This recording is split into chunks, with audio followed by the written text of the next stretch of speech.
Nous parlons de la Casamance avec ce drame quand même survenu à Moulamp lors d'une cérémonie. Alors, Abou Elinkine Diatta a été tué par balle. Quelle analyse par rapport à ce drame et surtout par rapport à la résolution de la crise en Casamance? Permettez-moi d'abord de saluer mon frère, que ça fait longtemps qu'on ne s'est pas vu. Elhadj Guissé, pardon, on a travaillé ensemble. Hein. On se souvient encore 2000. On était les premiers à donner les premiers résultats de la présidentielle de 2000 à Kolda. Tout à fait. J'en profite aussi pour présenter mes condoléances à la famille d'Abou Elinkine, qui était un ami. Quelqu'un de jovial. Je me souviens quand en 2009, j'ai fait son reportage sur la naissance de la crise en Casamance. Il m'a reçu dans son QG à Koloban.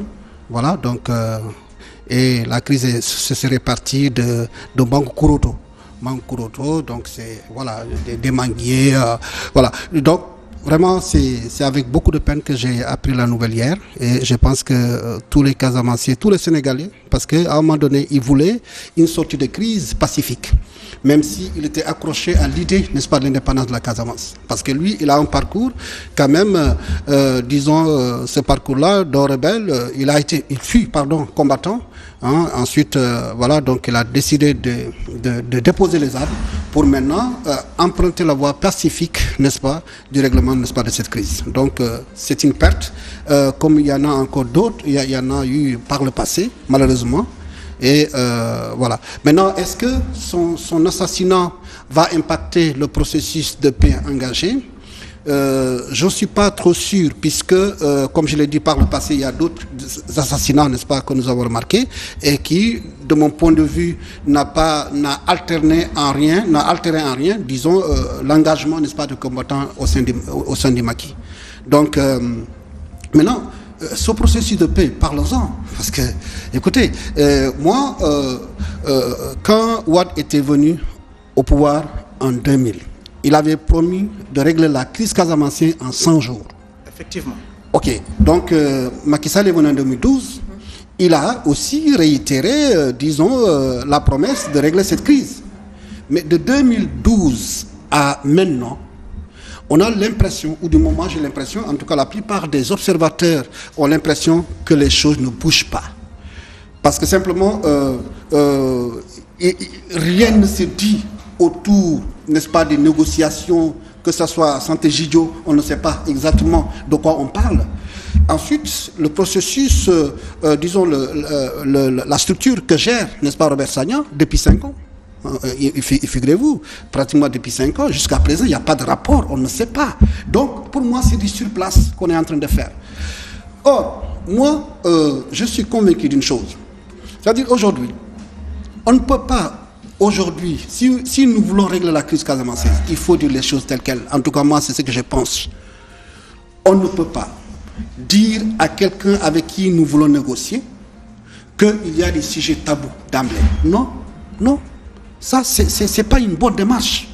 Figurez-vous des Casacés qui sont dans ce maquis, qui ont fait maintenant presque 35 ans dans ce maquis, qui n'ont connu que la crise et qui se sont battus toujours pour un même idéal.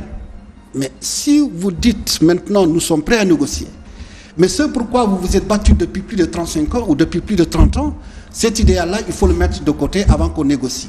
Pour moi, ce n'est pas une bonne démarche, de mon point de vue.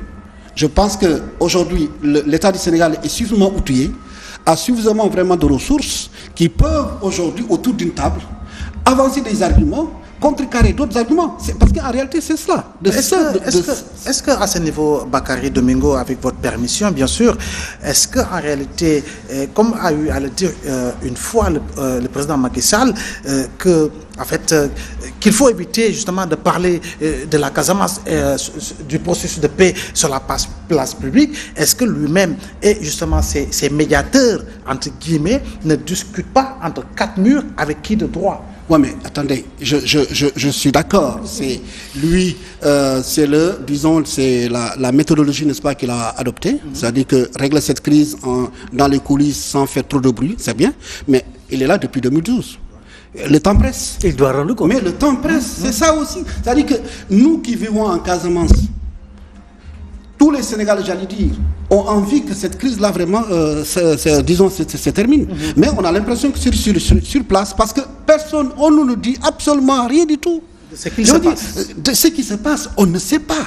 Depuis 2012 jusqu'à présent, personne ne peut te dire ce qui se passe réellement. Mais quelle est la faute avec Mnené, je poursuis avec Bakary, mais quelle pourrait être aujourd'hui la faute justement de certains cadres justement qui depuis 10 ans, depuis 15 ans s'autoproclament Monsieur Casamance. La Casamance avec toute sa ressource humaine, on parle de Robert Sagna, on peut revenir sur Bala Moussa Dafé, on peut revenir sur le défunt Omar Lamine Badji, on peut revenir sur autant de figures emblématiques, le professeur Seck, Assam Seck et tant d'autres. Mais quelle pourrait être aujourd'hui cette part de responsabilité de ces autorités casamançaises qui ont occupé des fonctions au sommet de l'État pendant tout le règne du Parti socialiste ou pendant tout le règne du Parti démocratique sénégalais, mais également actuellement avec le président Macky Sall? Quelle pourrait être leur part de responsabilité par rapport justement au règlement de la crise dans cette partie du Sénégal?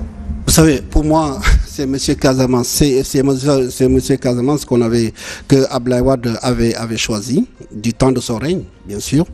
De mon point de vue, certains, j'allais dire, ont rajouté vraiment à la confusion qui règne dans cette crise-là. Parce que simplement, on a mis en avant l'argent. L'argent, voilà quoi. Et justement, Bakary, c'est pour ça qu'on se demande... Il se trouve que parmi eux, l'argent n'arrivait même pas dans le maquis.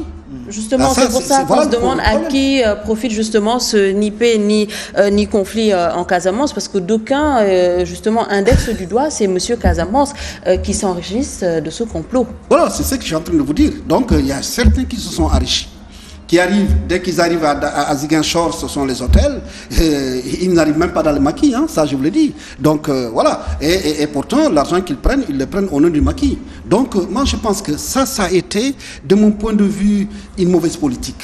Voilà, et là je ne me démentira pas, cet argent a semé encore davantage la division au sein des rangs, n'est-ce pas, au sein du maquis. C'est-à-dire que le maquis qui aurait pu se retrouver, mais à cause de cet argent, on a encore renforcé les lignes de césure vraiment au sein du maquis. Alors oui, et là, justement, il en a parlé tout à l'heure, ces négociations officielles quand même avec la communauté catholique Saint-Églio qui ont été quand même depuis 2012. Alors, est-ce que vous êtes d'avis que ça n'a pas bougé depuis tout ce temps? Oui, je crois que ce que Bakary vient de dire, tout confirme qu'on n'a pas bougé. En tout cas, ça m'étonnerait même qu'on ait des avancées dans ce processus de négociation avec Robert Sagna et qu'on n'en parle pas. Ce n'est pas possible. Ça veut dire que du tout, on a avancé dans ce processus. Et comme Bakary le dit, l'argent a au contraire aggravé la situation du conflit inter-MFDC. De quoi on profite? Mais l'assassinat de Haïdara à Mahmouda. Haïdara. Et aujourd'hui même, on se posera la question, à qui profite l'assassinat de Abdou Elinkine Diatta? Je pense que si on se rend compte, l'option de Abdou Diouf, puisque vous en parlez, ou du Parti Socialiste, c'était de mater la rébellion. On est allé jusqu'à un gouverneur militaire. Le général Dien. C'était l'option militaire qui était envisagée par le président Abdou Diouf. Avec Wade, peut-être c'était une option qui permettait d'aller vers, comment on l'appelle, une réorganisation du MFDC militaire, côté aile militaire, au Macky Sall, en leur donnant des moyens de se calmer. Mais ce n'était pas de les cantonner, de leur donner des vivres, et comme il le dit, est-ce que l'enveloppe est arrivée au destinataire? Parce que le Macky Sall, on ne le voit pas à l'hôtel.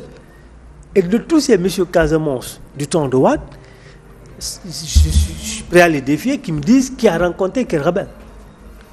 On rencontre souvent des intermédiaires, d'intermédiaire en intermédiaire. Est-ce que le Macky va profiter de cette aide que l'État du Sénégal mettait à leur disposition? Et c'est de l'argent du contribuable qu'on avait besoin de dire où est allé cet argent. Je me souviens, la dernière audition en 2012 que la plateforme des femmes avait faite à Ziguinchor en rencontrant le président Abdoulaye Wade, candidat sortant, vous leur demandez, bon, où est-ce que vous en êtes? Dit, j'ai donné des motos, j'ai donné des riz, j'ai donné des vivres, j'ai baptisé des enfants. Et je me souviens de la sortie d'un ministre de Wade qui disait que c'est lui qui achetait des écrans plats aux rebelles, c'est lui qui paye les ordonnances, c'est lui qui achetait les magnétophones, et c'est lui qui pratiquement... Senghor, il faut le dire. Mais dans tous les cas, de quel rebelle parlait-il et de quel front? Parce que jusqu'ici, ils ont travaillé avec des fronts en laissant en rade d'autres fronts. Et cette continuité que nous avons, aujourd'hui, ils ne s'entendent pas parce que les ailes se différencient et ont des territoires différents. Et je dis, ce qui est valable pour le front nord ne l'est pas pour le front sud. Ce qui va amener César Badiate à négocier n'est pas le même idéal sur le principe pour Salif Sadio. Mais qu'en résumé, nous retiendrons ce que Bakary disait tantôt, on ne peut pas dire qu'il y a des questions taboues, ne parlez plus de l'indépendance de la Casamance. Si on ne parle pas de l'indépendance de la Casamance, ils revendiqueraient quoi? Ils sont obligés de revendiquer l'indépendance de la Casamance jusqu'au jour de la signature des accords de paix définitifs. Et je disais tantôt, il nous faut aujourd'hui une feuille de route claire. Comment démobiliser ces hommes? Comment les désarmer? Comment les réinsérer? Parce que quelqu'un qui n'a aucun métier, qui n'a rien appris dans sa vie, qui n'a jamais été à l'école, qui ne sait que se battre, vous voulez le sortir du maquis, vous lui offrez quoi en alternative? Ça, c'est des questions préalables qu'il faut régler. Je pense que tous les pays qui ont réglé ces problèmes, même la Côte d'Ivoire dernièrement, la Côte d'Ivoire c'est en 2012, 2014, ils ont commencé la DDR, mais ils ont réglé ce problème définitivement. Et pourtant, on a un conflit beaucoup plus vieux, à la limite, ancêtre même du conflit ivoirien, mais on a réglé le problème.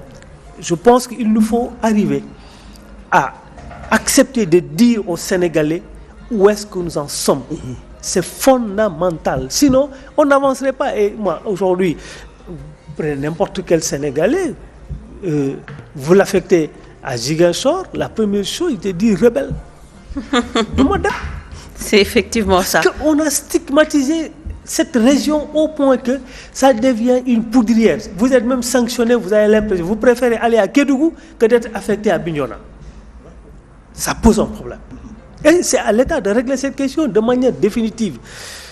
7 ans déjà sont passés sous le régime de Macky, qui avait promis, il n'avait pas donné de deadline, c'est vrai. Mais il faut qu'on arrive à cette paix définitive et elle ne s'obtiendra pas selon des déclarations par-ci, par-là, que oui, on est sur la bonne voie. Sur quelle voie sommes-nous? D'accord. Alors, la question que l'on se pose, justement, il l'a dit tout à l'heure, à qui profite vraiment ce crime par rapport à Abou El-Hakim Diatta, si on sait aujourd'hui qu'il en avait fini avec la lutte armée, ou bien on peut dire que c'est à cause justement de ces prises de position. Oui, et Abou El-Hakim Diatta, je vous dis, c'est quelqu'un qui avait choisi la voie pacifiste, donc de règlement de cette crise, mais il était toujours accroché à l'idée selon laquelle la Casamance devait avoir son indépendance. Sauf que lui, il dit, on ne prend pas les armes, mais c'est par la voie pacifique qu'on y arrivera. C'est ça. Lui, il est basé à Ziguinchor. Donc voilà quoi. Donc il a son QG là-bas. De temps en temps, il convoque ses sympathisants, les vieux, les femmes, ainsi de suite. Donc il fait des cérémonies là-bas. Bref. Donc, ces agissements-là, entre guillemets,